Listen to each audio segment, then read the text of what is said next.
Hello बच्चों, कल मैं आपको मंत्रिपरिषद के गठन के बारे में पढ़ा रहा था कि मंत्रिपरिषद का गठन किस प्रकार से होता है।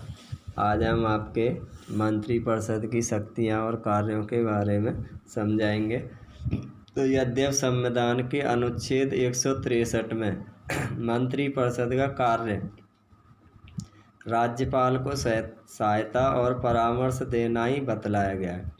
तो संविधान का जो अनुच्छेद 163 है उसमें क्या उल्लेख किया गया है कि मंत्रिपरिषद का जो मुख्य कार्य है वो राज्यपाल को सहायता और परामर्श देना ही है, किंतु वास्तविक स्थिति नितांत विपरीत है। तो कहने का मतलब जो उल्लेख 163 में हुआ है अनुच्छेद में, उसमें तो सिर्फ ये लिखा हुआ है कि मंत्रिपरिषद का जो मुख्य कार्य है वो राज्यपाल को सहायता और परामर्श देना होता है, लेकिन हकीकत में स्थिति बिल्कुल इससे अलग है। तो संविधान के द्वारा राज्यपाल को राज्य शासन के संबंध में जो शक्तियां प्रदान की गई हैं, व्यवहार में उन सब का उपयोग मंत्रिपरिषद के द्वारा ही किया जाता है। तो यानी संविधान में जितनी भी राज्यपाल की ज़्यादातर शक्तियां बताई गई हैं, उनमें से अधिकतर शक्तियों का उपयोग वास्तविक रूप से मंत्रिपरिषद के द्वारा किया जाता है। तो मंत्रिपरिषद शासन संबंधी सभी महत्वपूर्ण निर्णय लेती है और मुख्यमंत्री इन निर्णयों से राज्यपाल को सूचित करता है। तो जो भी शासन से संबंधित निर्णय हैं वो मंत्रिपरिषद के द्वारा लिए जाते हैं और उन निर्णयों से अवगत कराता है राज्यपाल को कौन? मुख्यमंत्री। तो मंत्रिपरिषद की जो पहली शक्ति है वो शासन की नीति निर्धारित करना। तो मंत्रिपरिषद का सबसे अधिक महत्वपूर्ण कार्य शासन की नीति निर्धारित करना है, चाहे गृह विभाग हो या शिक्षा, स्वास्थ्य अथवा कृषि। शासन की नीति का निर्धारण मंत्रिपरिषद के द्वारा ही किया जाता है। तो मंत्रिपरिषद न केवल नीति निर्धारित करती है वरन उसे उस कार्य के रूप में परिणित भी करती है। तो मंत्रिपरिषद का सबसे अधिक महत्वपूर्ण कार्य क्या है? शासन की नीति निर्धारित करना। चाहे कोई भी विभाग हो, चाहे गृह विभाग हो, शिक्षा विभाग हो, स्वास्थ्य विभाग हो, कृषि विभाग हो, तो उन सब से संबंधित जो नियम और नीतियाँ बनाने का काम होता है वो मंत्रिपरिषद के द्वारा किया जाता है।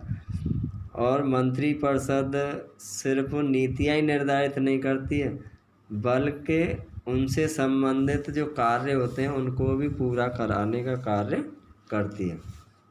दूसरा, उच्च पदों पर नियुक्ति के संबंध में राज्यपाल को परामर्श।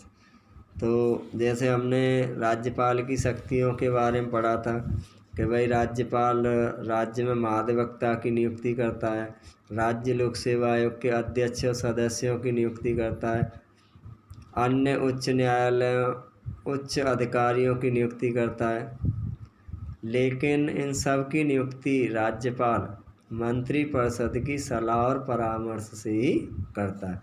तो व्यवहार के अंतर्गत राज्यपाल के द्वारा ये सभी नियुक्तियां मंत्रिपरिषद के परामर्श के आधार पर ही की जाती हैं। अब तीसरा पॉइंट है विधानमंडल में शासन का प्रतिनिधित्व।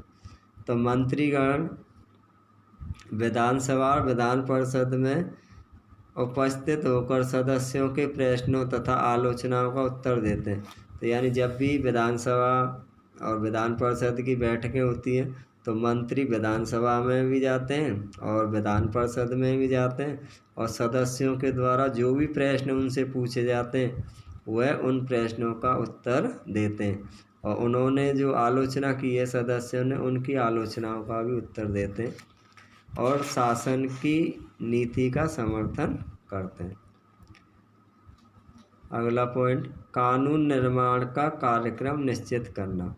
तो मंत्रिपरिषद न केवल शासन वरन कानून निर्माण के क्षेत्र में भी महत्वपूर्ण भूमिका अदा करती है। विधानमंडल में कौन कौन से विधेयक तथा किस क्रम में प्रस्तुत किए जाएंगे इसका निर्णय मंत्रिपरिषद को ही करना होता है। बजट तैयार करवाना। राज्य का वार्षिक बजट वित्तीय वर्ष के आरंभ होने से पूर्व वित्त मंत्री द्वारा विधानसभा में प्रस्तुत किया जाता है। तो कहने का तात्पर्य होता है कि वैसे तो बजट को वित्त मंत्री के द्वारा विधानसभा में रखा जाता है, लेकिन उसे तैयार कराने में जो अहम भूमिका होती है वो पूरी मंत्रिपरिषद की होती है। तो या यूँ कहें कि वित्त मंत्री बजट को तैयार करता है मंत्रिपरिषद की सलाह से। यह बजट मंत्रिपरिषद द्वारा निश्चित की गई नीति के आधार पर ही तैयार किया जाता है। बजट को पारित कराने का उत्तरदायित्व भी मंत्रिपरिषद का ही होता है। तो ये आपके मंत्रिपरिषद के कार्य और शक्तियाँ थी। अब हम यहाँ से आगे मुख्यमंत्री की नियुक्ति और मुख्यमंत्री के कार्य और उसकी शक्तियों के बारे में पढ़ेंगे। तो मुख्यमंत्री राज्य की मंत्रिपरिषद के प्रधान के रूप में, या यूँ कहें कि राज्य की मंत्रिपरिषद का प्रधान मुख्यमंत्री को कहा जाता है।